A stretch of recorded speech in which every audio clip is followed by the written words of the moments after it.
कलिका मैं गाई राम कथा कलिका मैं गाई राम कथा कलिका मैं गाई राम कथा कलिका मैं गाई जो जन सजीवन मोर सुहाई सुजन सजीवन मोहि सुहाई राम कथा कलिका नग भरनी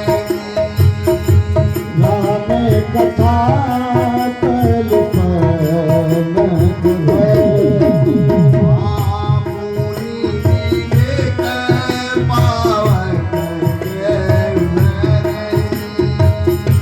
धोनी विवेक पावत कहुअन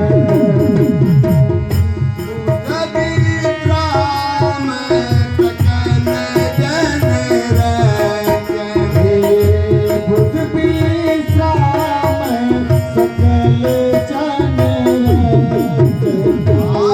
राम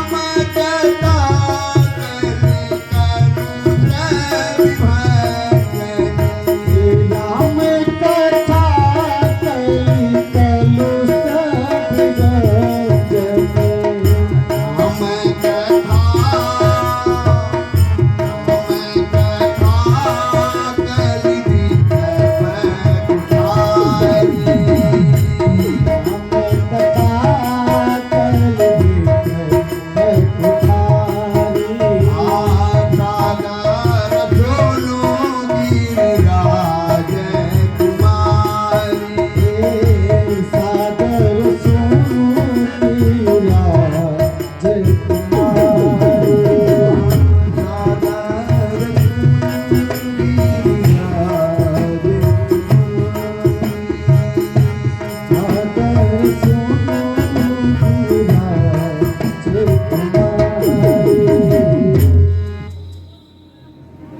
राम की कथा, भगवान की कथा जो है वह कलयुग में कामत गाई जो है कामधेनु के समान है और सुजन सजीवन मूर सुहाई। क्या है? संजीवनी बूटी के समान है। आज हमारा शरीर देखा जाए तो हम काम क्रोध मद लोभ मत्सर नाना प्रकार के जो है अग्नि में जल रहे हैं। ऐसे में मूर्छित अवस्था में है, विवश है। क्यों विवश है? क्योंकि परिवार की जिम्मेदारी है, समाज है, सबकी जिम्मेदारियां सबको परेशान की हैं और हर इंसान सब ही नचावत रंग संग नाचत नटवर केटी तो क्या कहते हैं बाबा कि राम कथा, ये भगवान की जो सुंदर कथा है ना, कलिपन भरे अपनी विवेक पाव के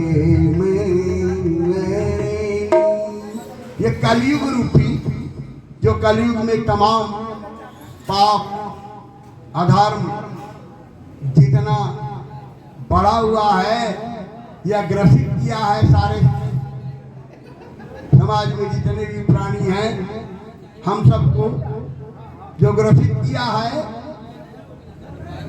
इसको खत्म करने के लिए मोरनी के समान है। और अरणी जिससे जो है पहले यज्ञ किया जाता था तो लकड़ी की अरणी का मंथन करके अग्नि को प्रज्वलित किया जाता था। यह विवेक रूपी ज्ञान देती है और ज्ञान देने के बाद हमारे जो है चित्त में जितना लोभ काम क्रोध मद तमाम तरह के जो व्याधियां हैं इनको जला के खत्म कर देती है। और बाबा कहते हैं, अगर यहाँ पर आप सभी सज्जनों से एक बात अनुरोध करना चाहेंगे कि अगर यहाँ तमाम पक्षी बैठ जाएं और कोई एक इंसान भक्त आकर के और 3 बार ताली बजा दे तो क्या यहाँ पक्षी रह जाएंगे क्या? अगर रह जाएंगे भैया तो बताओ। तो जो संशय रूपी जीवन के हमारे जो तमाम संशय लेकर के बार बार हमको तंग करते हैं, परेशान करते हैं, भक्ति में बाधक हैं, उसके लिए बाबा क्या कहते हैं? हरे राम कथा सुंदर राम कथा सुंदर राम कथा सुंदर राम कथा सुंदर संशय भी है उड़ावन हारी। संशय भी है तो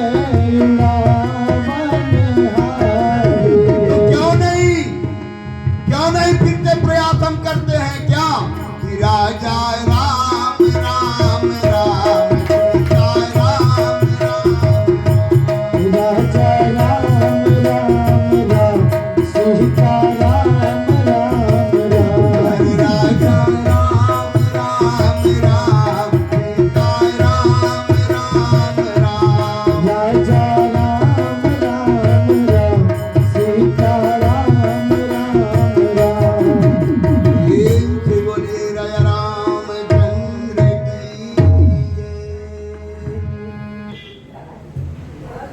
राम ही केवल प्रेम प्यारा, जान ले जो जानन है। भगवान को केवल प्रेम से अगर पुकारिए तो भी दीनानाथ की बड़ी कृपा हो जाती है। सुमिरत कृपा करें रघुराई। जैसे ही हम शरण में जाके भगवान का भजन स्टार्ट करते हैं, शुरू करते हैं, वैसे ही भगवान की कृपा हम सबके ऊपर हो जाती है। और हम सबके ऊपर है, हम सभी के ऊपर है, क्योंकि बाबा लिखते हैं, गोस्वामी तुलसीदास जी महाराज लिखते हैं क्या? ये सर आवत की कठिनाई, एहि सरयावत की कठिनाई ये सर आवत की कठिनाई। एहि सरयावत ही कठिनाई राम कृपा बिनु आई न जाई। राम कृपा बिनु दिन जाई। यह राम रूपी जो कथा रूपी सरोवर है, बाबा लिखते हैं कि इस भक्ति में आना बड़ा कठिन है और बिना भगवान की कृपा के कोई इंसान इस कथा में, इस कथा रूपी सरोवर के पास आ नहीं सकता। और आने के बाद क्या कहते हैं कि नहाने की जरूरत नहीं है। अगर नहा लेते हैं तो फिर क्या पूछना है भाई? नहा लेते हैं हम तो क्या पूछना है? तो क्या बाबा कहते हैं कि मजान फाल पेखिए तटकाला। मजान फाल पेखिए तटकाला। ताका होई पीक बकरू मराला। ताका होई पीक बकरू मराला।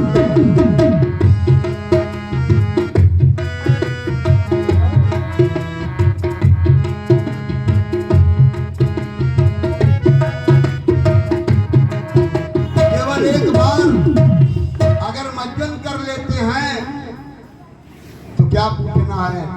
कौआ भी एक बार मज्जन करके और कोयल के समान जो है बोलने लगता है। इसका प्रमाण है का भुसुंडी जी महाराज पक्षीराज गरुड़ को जब कथा सुनाते हैं तो बड़ी मीठी बाड़ी में सुनाते हैं।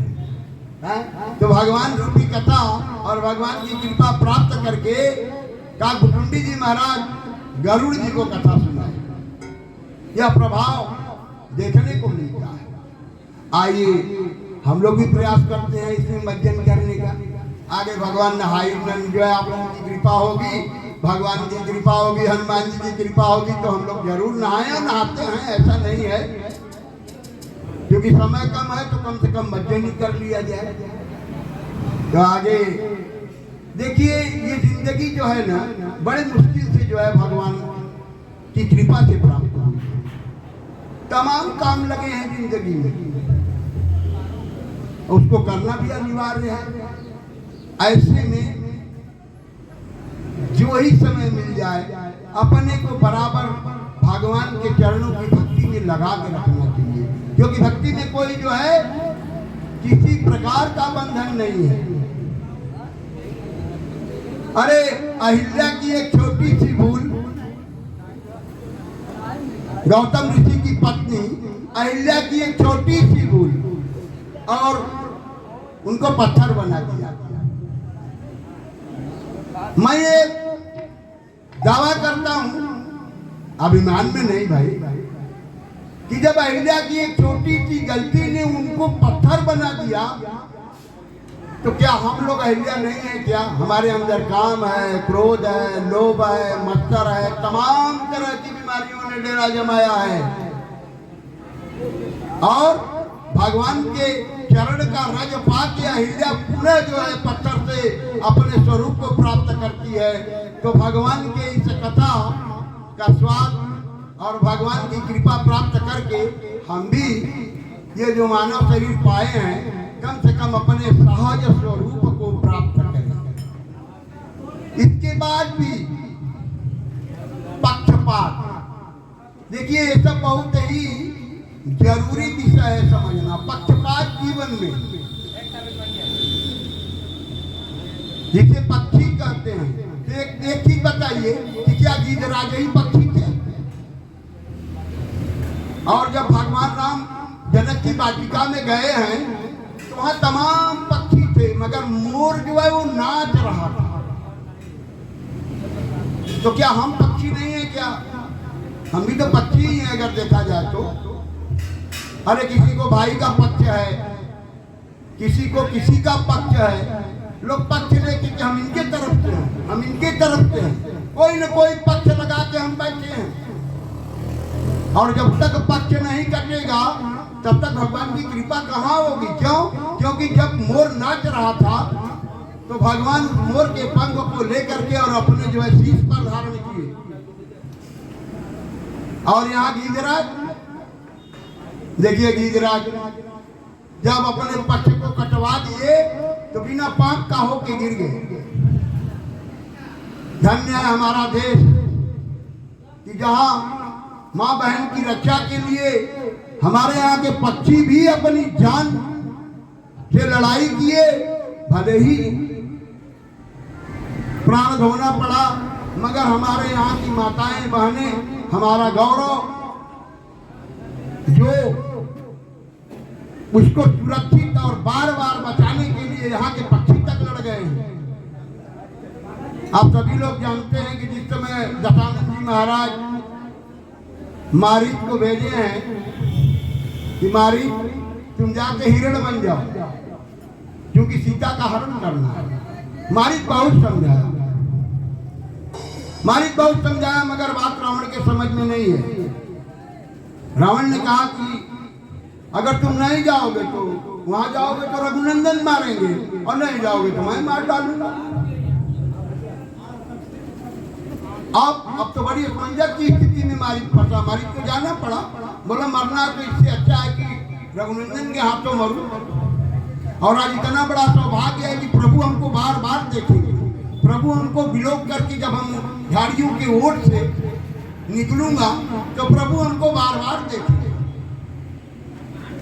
और इसके बाद आप कथा जानते हैं, माता का दशानंद महाराज ने हरण किया और इसके बाद लेकर के उस पर विमान पे बैठा करके लंका नगरी को चलते हैं। और इसके बाद माता की आरत बानी गीधराज ने सुनी। माता की जो आरत बानी है वो गीधराज ने सुनी और इसके बाद गिरिराज बोले कि हे पुत्री सीते, तुम जरा भी चिंता मत करो। आगे की कथा आप जानते हैं, देखिए भजन के माध्यम से क्या जो है जटायु और दशानन के बीच जो कथा हुई, जो भी घटना बीती, उसका भजन के माध्यम से आप आनंद लेने की कृपा करें। हरे कहरा घुराई राम राम सुमिर रहा है गिरिराज, और भगवान खोजते खोजते खोजते खोजते और बिल्कुल गिरिराज के नजदीक पहुंचे। देखा कि अरे तो गिरिराज है। तो भगवान ने पूछा, क्या पूछा? अरे कहे रघुराई सुन सुन ए जटाई, सुन सुन ए जटाई, कि के हो दुर्गतिया कैले सेना, के हो दुर्गतिया कैले सेना।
बता रहे हैं,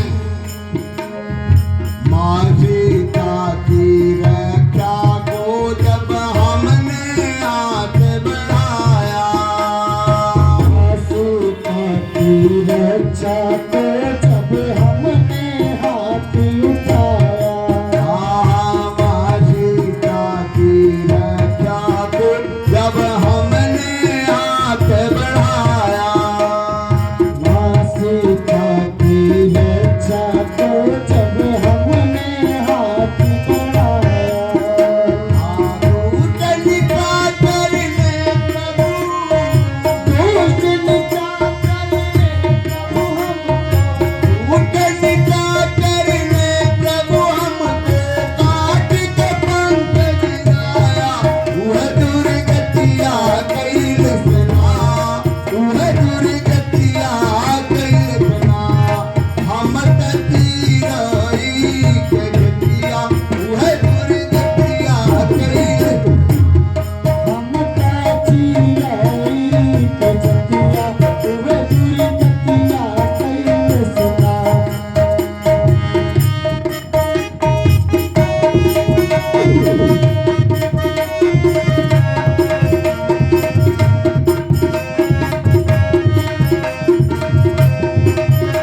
आप परम मित्र हैं और पिताजी का स्वर्गवास हो गया।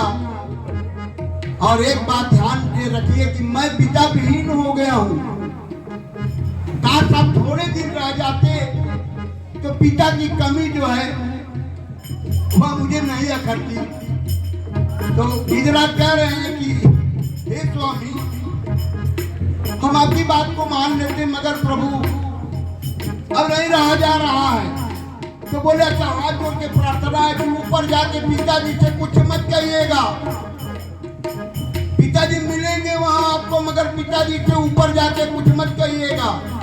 क्यों क्यों ऐसा भगवान ने कहा? भाई मित्र मिलेंगे तो हालचाल पूछेंगे। तो उन्होंने कहा कि पिताजी से कुछ मत कहिएगा, क्योंकि दशानन पूरे परिवार से जाके कहेगा कि आपके पुत्र ने क्या करनी की है। इसलिए आगे क्या करते हैं, जब नहीं मानेगी गिरिराज, पावन धाम को देकर दिल पे शपथ उठाए। पावन धाम जिसको लेकर दिल पे शपथ उठाए। पावन धाम को देकर दिल पे शपथ उठाए। पावन धाम जिसको लेकर दिल पे शपथ उठाए। अरे निश्चर से विहीन कर पृथ्वी, निश्चर से विहीन कर पृथ्वी, निश्चर से विहीन कर पृथ्वी, निश्चर से विहीन कर पृथ्वी। प्राण स्वर्ग पठाए, जो दुर्गतिया कैले सेना, जो दुर्गतिया कैले सेना। तू चली रही दुर्गतिया, जो दुर्गतिया कैले सेना। तू जाती रही दुर्गतिया, जो दुर्गतिया कैले सेना। तू चली रही दुर्गतिया, जो दुर्गतिया कैले सेना। तू जाती रही दुर्गतिया, जो दुर्गतिया कैले सेना। रघुराई तू ना सुनाए जटाई, तू ना सुनाए जटाई। जो दुर्गतिया कैले सेना, जो दुर्गतिया कैले सेना, जो दुर्गतिया कैले सेना। जो कहती रही दुर्गतिया, जो दुर्गतिया कैले सेना। तू जाती रही दुर्गतिया, दुर्गतिया कैले सेना।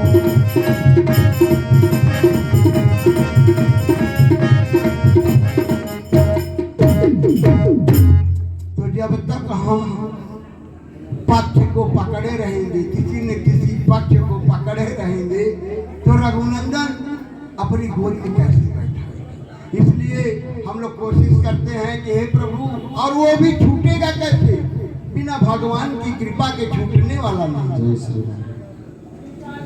अच्छा देखिए कि आज का यह जो माहौल है, बिना देखे लोग विश्वास नहीं करते। बिना देखे विश्वास नहीं करते। एक जज साहब थे,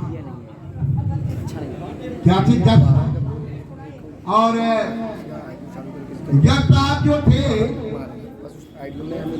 वो वृंदावन में भगवान का पूजन पाठ केवल मंदिर के बाहर भगवान को नमन करते और मंदिर में प्रवेश नहीं करते। मंदिर में बिल्कुल प्रवेश नहीं करते थे। तो लोग जो है पूछते थे कि आखिर इनको जज साहब क्यों कहा जा रहा है, ये तो साधु है, ये तो साधु है, इनको जज साहब क्यों कहते हैं लोग। क्या एक समय की बात थी, दक्षिण भारत में किसी छोटे से शहर में ये जज हुआ करते थे। हाँ, ये जज हुआ करते थे। तो इनके जीवन में क्या घटना घटी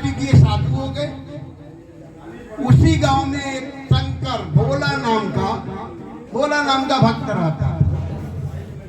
अब बोला तो बोला, अभी उससे कुछ पूछे कोई तो बोले रघुनाथ जी जाने, और बोला भैया कैसे रघुनाथ जी जाने, सब ठीक है। इतना बोला था, हर कुछ रघुनाथ जी के सहारे। भोला के पास एक लड़की थी, 2 लड़के थे। लड़की बड़ी हो गई थी तो भाइयों ने कहा, जो बच्चे थे भोला के, कि पिताजी बहन की शादी कर दी जाए। बहन की शादी कर दी जाए तो उन्होंने कहा कि पैसा तो है नहीं बेटा, कैसे शादी होगी। बोले पिताजी चलिए कर्जा ले लेते हैं। अच्छा गए, उसी शहर में एक बहुत धनवान व्यक्ति था, सेठ, जो सूदी ब्याजी पैसा देता था। गए सेठ के पास, बड़े प्रेम से बोले कि हे सेठ जी, हमको हमारे कन्या की शादी करनी है और आप हमें पैसा दे सकते हैं क्या। बोले बिल्कुल देंगे, क्या बात है। पैसा लेकर के आए और दोनों भाई और पिताजी बड़ी अच्छी व्यवस्था करके, और पिता द्वारा कन्यादान दिया गया। अब बिटिया के विदाई का समय आता है। बेटी क्या होती है, बेटी जो है वो बाप के कलेजे का टुकड़ा होता है। पिता रोने लगे, फिर रोने के बाद उन्होंने कहा कि अब रघुनाथ जी की इच्छा है, बिटिया, क्योंकि बच्ची को, बिटिया को कोई अपने घर में कितना दिन रख सकता है। अच्छा बिटिया की विदाई हो गई। भोला चले आए कहाँ, बोले बेटा अब मैं रघुनाथ जी के मंदिर में जा रहा हूँ, वहीं पूजा पाठ सेवा करूंगा। समय बीता, बच्चे कमाए, कमाने के बाद पैसा देने के लिए दोनों बच्चे पिताजी के पास आए। बोले पिताजी पैसा जो है सूद समेत हमने सब इकट्ठा कर लिया है और ये सेठ जी को दे दिया। उन्होंने कहा बेटा तुम ही लोग देखो। बोले नहीं पिताजी, हम लोग जा रहे हैं किसी काम से, पैसा आप ही दे दीजिए। पैसा लेके भोला गया बेचारा, सेठ जी को पैसा दिया। सेठ जी ने पैसा गिना और गिनने के बाद रसीद बनाई कि पाई पाई चुकता। पाई पाई चुकता हो गया, रसीद बना दी और इसके बाद भोला को रसीद पकड़ा दिया। बोला पढ़ो, तो भोला ने कहा कि रघुनाथ जी जाने। बारे भगवान को इतना मानता था, तब सेठ के मन में बहुत ही बेईमानी आ गई। बोला इससे दोबारा पैसा लिया जा सकता है। बोला एक काम करो कि जरा घर में जाओ, हमारे घर में जाके एक लोटा पानी ले आओ, हमको प्यास लगी।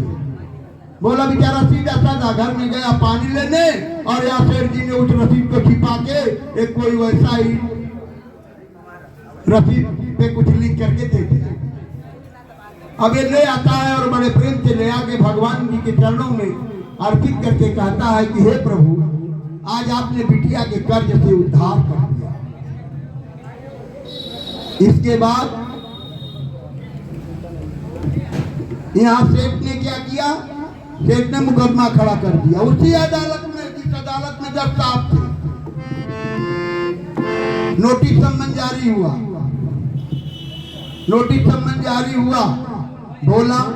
भोला के नाम से। जो मंदिर के पुजारी जी थे उन्होंने कहा भोला एक काम करो, अरे पैसा तुम सेठ का दिए थे तो नोटिस क्यों आ गई। कह रघुनाथ जी जानी, कह यार तुम गजब आदमी हो, पैसा दिए थे ना। बोले हाँ दे दिया, उन्होंने रसीद भी दिया था तो भगवान को हमने चढ़ा दिया। बोले अच्छा खैर अब तो मुकदमा हो गया है, तुमको अदालत में जाना ही पड़ेगा। अच्छा तैयार हो जाओ, सुबह जाना। क्या बात है, वहां पर पुकार लगाई गई, भोला हाजिर हो। भोला हाजिर होते हैं, एक तरफ सेठ एक तरफ भोला। यही जज साहब जो साधु बने हुए और सवाल करते हैं कि क्यों भाई भोला, तुमने पैसा लिया था सेठ से। बोले हाँ सरकार। बोले तो पैसा दिया क्यों नहीं। बोले दिए हैं सरकार। बोले इनका तो दावा है कि तुमने पैसा नहीं दिया। बोले सरकार हमने पैसा दिया, क्यों बोलेंगे। बोले अच्छा एक चीज बताओ, जब तुम पैसा दे रहे थे तो बीच में कोई था। बोले रघुनाथ जी थे। जब साहब बोले चलो अच्छी बात है, मुकदमा अगले दिन के लिए टाला गया, तारीख पड़ी। अब रघुनाथ जी के नाम से नोटिस कट रहा है सम्मन। आया चपरासी लेके, छोटा सा गांव, रघुनाथ नाम का कोई आदमी नहीं। सुबह से शाम हो गई खोजते खोजते, तब किसी ने कहा कि देखो भाई रघुनाथ नाम का कोई आदमी नहीं है। हाँ एक मंदिर है रघुनाथ नाम का, रघुनाथ जी का। बोले यार थक गया हूँ बाबू, तू यही बता, मैं वहां नोटिस रख के चला जाऊंगा। बता दिया। बोला उस साइड में चले जाइए, पूरब साइड में वहां मंदिर है। और जब सम्मन लेके जाते हैं तो पुजारी जी बाहर बैठे थे, कुछ हिसाब किताब कर रहे थे।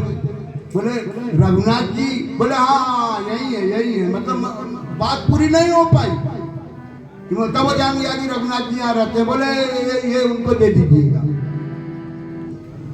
जब पुजारी ने देखा सम्मन नोटिस अदालत की, वो भी रघुनाथ जी के नाम, हाथ पड़ा। बोला अरे प्रभु हद है आपकी मर्जी।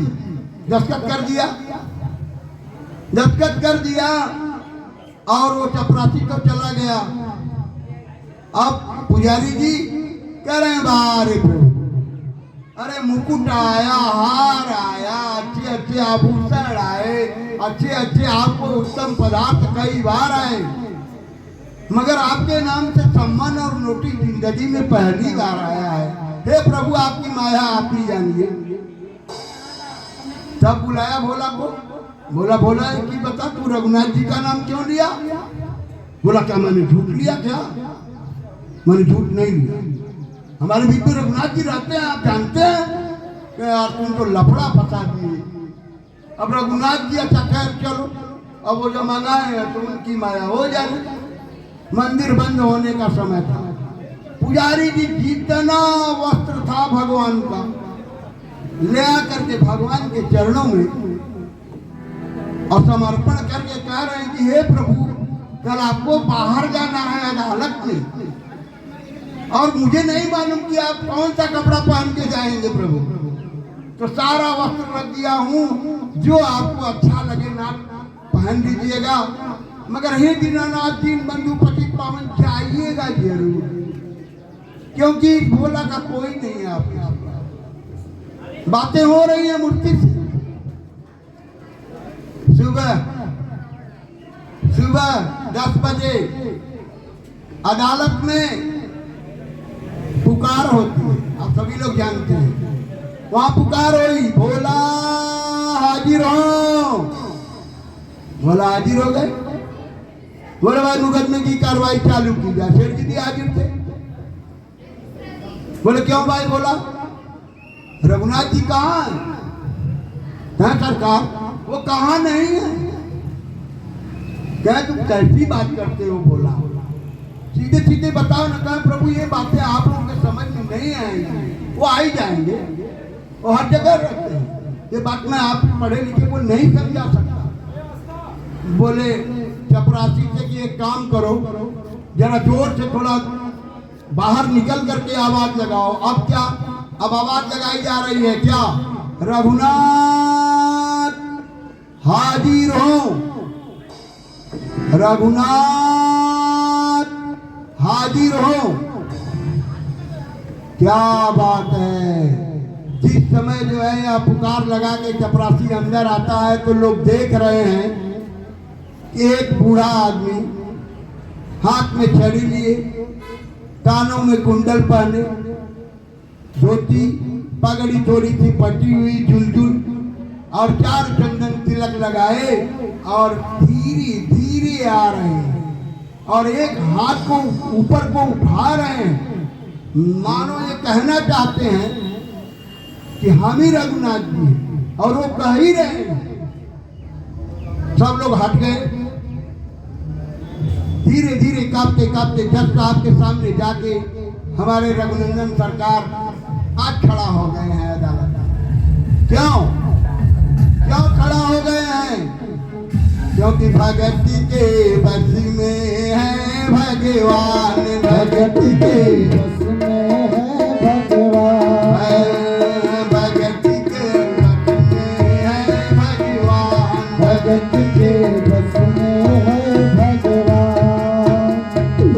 भक्त बिना ये कुछ भी नहीं है, भक्त बिना ये कुछ भी नहीं है, भक्त है इनकी जान। भगत के बस में है भगवान, भगत के बस में है भगवान, भगत के बस में है भगवान।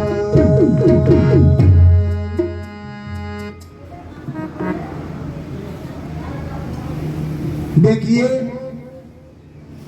जय ध्यान जने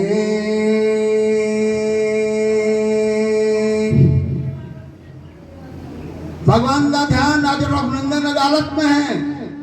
जय ध्यान गणेश सुरेश महेश के आनन ही महुआवत हैं। जय ध्यान गणेश सुरेश महेश के आनन महियावत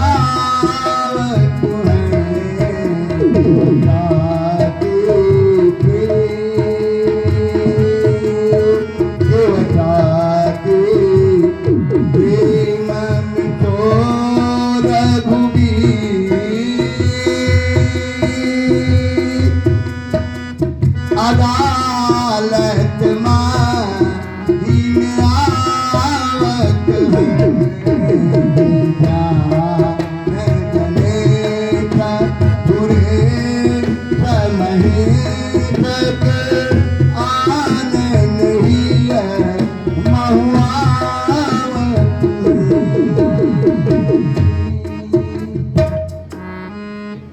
जी ध्यान को गणेश जी, सुरेश जी, महेश जी सब लोग भगवान का ध्यान करते हैं। आज वही रघुनाथ अदालत में हाजिर हैं। तो जज साहब ने पूछा कि आप ही रघुनाथ जी हैं? बोले हाँ सरकार। बोले ठीक बताइए कि भोला ने पैसा दिया था सेठ को? बोले हाँ सरकार। बोले इसका प्रमाण? पैसा देते वक्त आप थे? बोले बिल्कुल थे। इन्होंने रसीद काटा था और उस रसीद पर लिखा गया कि पाई पाई चुकता किया इन्होंने। तो कहे यहाँ तो रसीद जो दिए इस पर कुछ भी नहीं लिखा। कहे सरकार ये नकली रसीद है। शेख ने रसीद काटने के बाद भोला को पढ़ने को दिया। भोला ने कहा कि रघुनाथ जी जाने वो मेरे सहारे बोला क्योंकि मैं भी था वहां। शेख के मन में बेईमानी आ गई। क्या बात कर रहे हैं? सुन रहे हैं बड़े ध्यान से। बोले सरकार आज भी इनकी अलमारी में 9 नंबर की डायरी में 13 नंबर का रसीद काटा हुआ रखा है। इनको यही अरेस्ट किया जाए और सरकारी चपरासी भेज करके इनसे चाबी लिया जाए और अलमारी खोली जाए। और जब वहां से चपरासी आते हैं, अलमारी खोलते हैं तो 9 नंबर की डायरी में 13 नंबर का रसीद क्या लिखा है कि भोला ने चुकता पाई पाई सूद समेत चुकता। और जब साहब को पेश किया गया, जब साहब ने पढ़ा उसी समय रघुनाथ जी गायब। सेठ जी को सजा हुई। मगर जब सेठ जी को पुलिस ले गई तब भोला से क्या है कि बड़े प्रेम से जब साहब पूछने की यार भोला एक चीज बताओ, ये रघुनाथ जी किधर गए? बोले सरकार अब उनको कौन पहन सकता है। बोले यार तुम्हारी बात भोला कुछ समझ में नहीं है। ऐसा कर तुम जाओ। अदालत का समय खत्म हुआ। जब साहब घर आए, अब घर आकर के बेचैन, क्या ऐसा गवाह जिंदगी में मैंने देखा नहीं।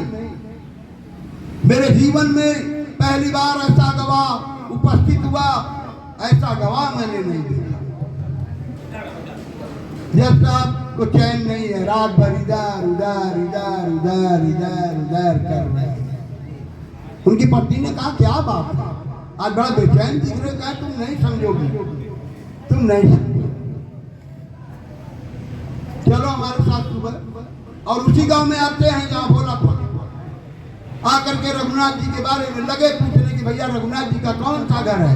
अब रघुनाथ जी नाम का कोई आदमी ही नहीं हुआ। चपरासी भी साथ में था। बोला सरकार, बोले तुम कहाँ तब मंदिर थे, कहा सरकार मंदिर है। कहा यार मंदिर है उनका, वो मंदिर बनवाए हैं, लगते तो नहीं थे, फटी धोती पहने थे, दुलदुल बुढ़ा। आते हैं तो वहां पर पुजारी जी बाहर बैठे थे। पुजारी जी से बोले रघुनाथ जी यही है। बोले हाँ बैठे हैं सरकार अंदर। जब साहब जा रहे हैं और रघुनाथ जी को जब देख रहे हैं तो वहां रघुनाथ जी तो राम लखन जानकी, राम बाम दिस जानकी लखन दाहिनी ओर। जब साहब ने जब भगवान को देखा तो भोला से पूछा कि क्यों भाई रघुनाथ जी यही हैं।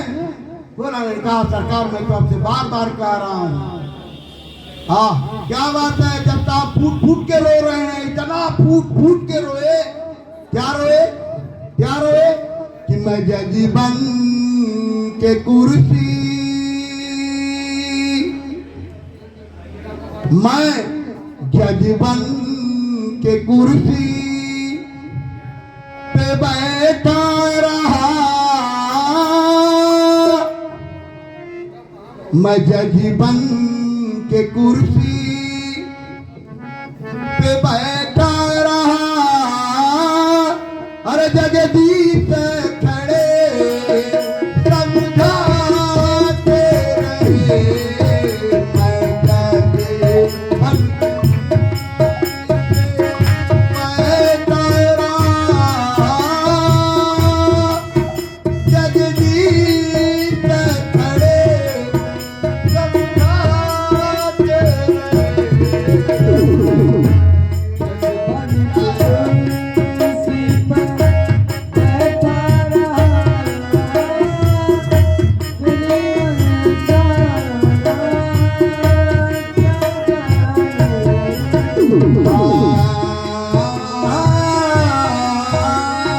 आत्मा में ग्लानि हो रही है, आत्मा में ग्लानि हो रही है कि नारायण आए मेरे अदालत में, मैं पहचाना नहीं दुनिया के मालिक और मैं कुर्सी पे बैठा रहा, धिक्कार है मेरे जीवन को। और जा करके जग के पद से इस्तीफा दे दिया, विराग उत्पन्न हो गया। बोला जिंदगी नरक है। और आते हैं वृंदावन, और वृंदावन में जब साधु बन जाते हैं तो भगवान के मंदिर के केवल किनारे किनारे बाहर बाहर से ये हाथ जोड़ के और अपना मुंह छिपाते हैं। क्यों? लोगों ने पूछा ऐसा जब साहब क्यों, तो क्या कह रहे हैं, हर कैसे आऊं मैं मंदिर तुम्हारे, मंदिर तुम्हारे, कैसे आऊं मैं मंदिर तुम्हारे, कैसे आऊं मैं मंदिर तुम्हारे, मुँह दिखाने के काबिल नहीं हूँ, कैसे आऊं मैं मंदिर तुम्हारे, मुँह दिखाने के काबिल नहीं हूँ, कैसे आऊं मैं मंदिर तुम्हारे। आगे क्या कर रहे हैं, जिंदगी जो बची है प्रभु जी, जिंदगी जो बची है प्रभु जी, वो बिताने के काबिल नहीं हो, कैसे आऊं मैं मंदिर तुम्हारे, कैसे आऊं मैं मंदिर तुम्हारे, वो दिखाने के काबिल नहीं हो, कैसे आऊं मैं मंदिर तुम्हारे,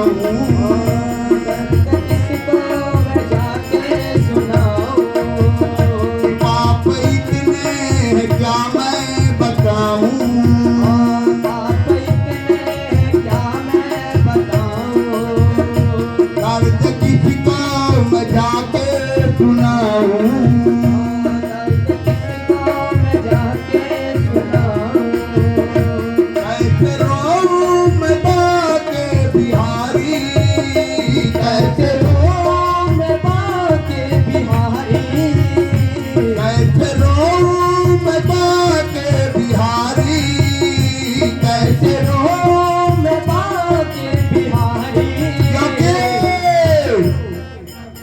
क्या करें मैं तो रोने के काबिल नहीं मैं तो रोने के काबिल नहीं हूँ कैसे आऊं मैं मंदिर तुम्हारे कैसे आऊं मैं मंदिर तुम्हारे हाँ दिखाने के काबिल नहीं कैसे आऊं मैं मंदिर तुम्हारे दिखाने के काबिल नहीं हूँ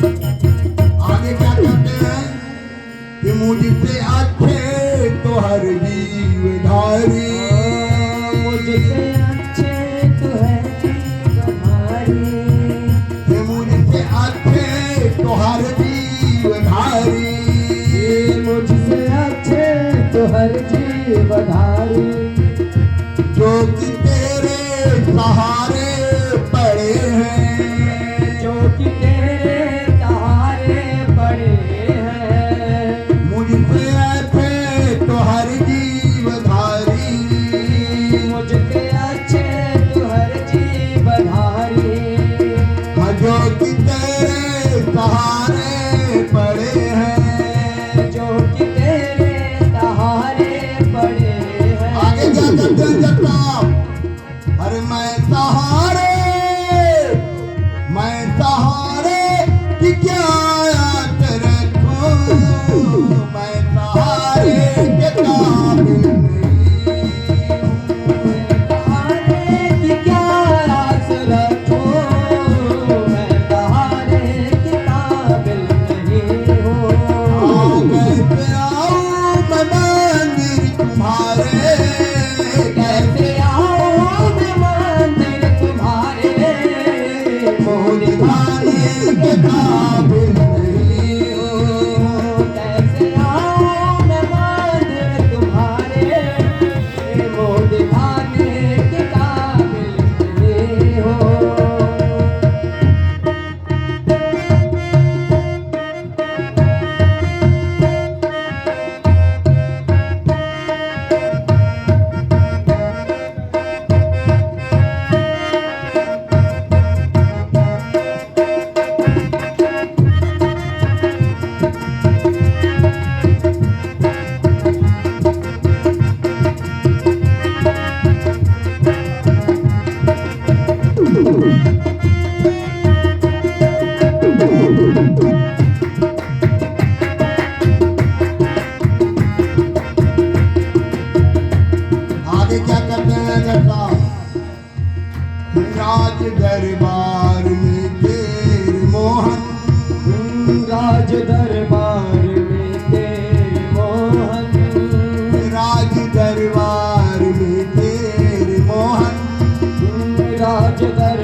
अर्जी हमने है हमने लगाई। फैसला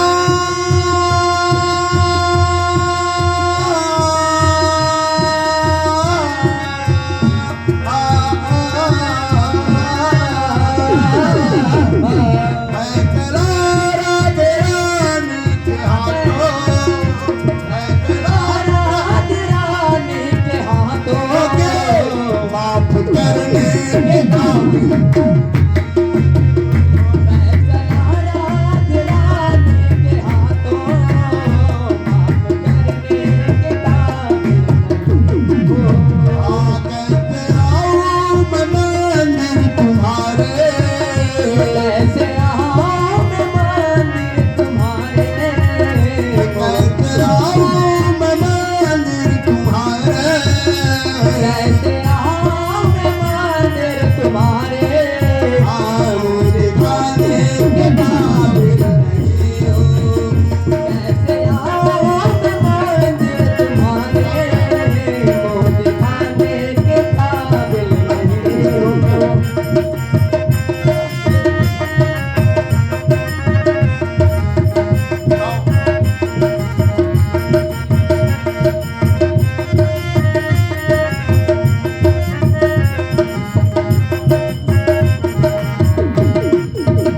अब क्या करते हैं, एक आसरा, एक भरोसा भगवान से। क्या क्या आसरा भरोसा है भगवान से? जब हम आसरा भरोसा लगाते हैं तो वो जरूर पूरा करते हैं। क्या पूरा करते हैं? कि अंत मेरी एक विनती है भगवान, अंत में एक विनती है भगवन। अंत में एक विनती है भगवान, अंत में एक विनती है भगवन। अपने चरणों में हमको लगा लो, अपने चरणों में हमको लगा लो।